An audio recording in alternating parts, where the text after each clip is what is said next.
ایک مسلمان تاجر تھا جس کا لین دین ایک غیر مسلم عیسائی سے تھا۔ ایک بار وہ مسلمان تاجر اس عیسائی کے ساتھ سفر پر نکلا۔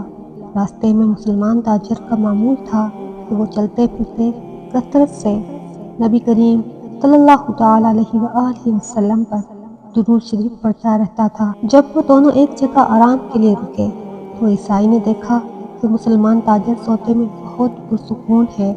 اس کے چہرے سے ایک عجیب سی چمک اور خوشبو آ رہی ہے۔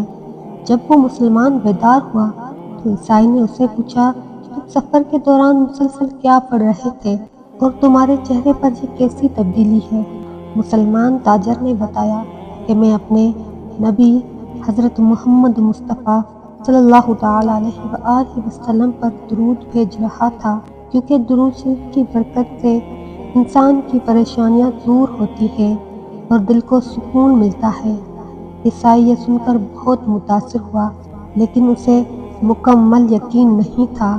اس رات اس عیسائی نے خواب دیکھا کہ ایک نہایت نورانی اور عظیم ہستی تشریف لائی ہے۔ اس نے خواب میں ہی کسی سے پوچھا کہ یہ کون ہے، تو اسے بتایا گیا کہ یہ اللہ کے آخری نبی حضرت محمد صلی اللہ تعالیٰ علیہ وآلہ وسلم ہے۔ وہ عیسائی خواب میں آپ صلی اللہ تعالیٰ علیہ وآلہ وسلم کے قریب جانے لگا تو اسے ایک آواز آئی یا اسے محسوس ہوا کہ تم ابھی ان کے قریب نہیں جا سکتے کیونکہ تم ایمان نہیں لائے۔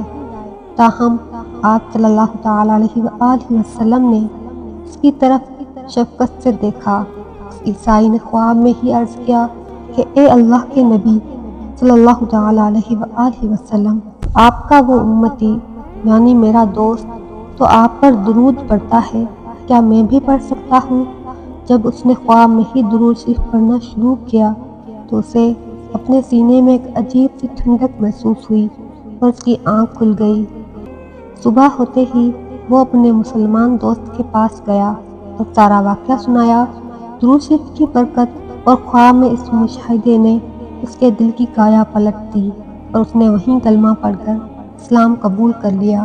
یہ واقعہ ہمیں سکھاتا ہے کہ درود شریف صرف مسلمانوں کے لیے ہی باعث برکت نہیں، بلکہ یہ وہ ذکر ہے جس کی خوشبو کائنات کے ہر کونے تک پہنچتی ہے اور یہ ہدایت کا ذریعہ بھی بنتا ہے۔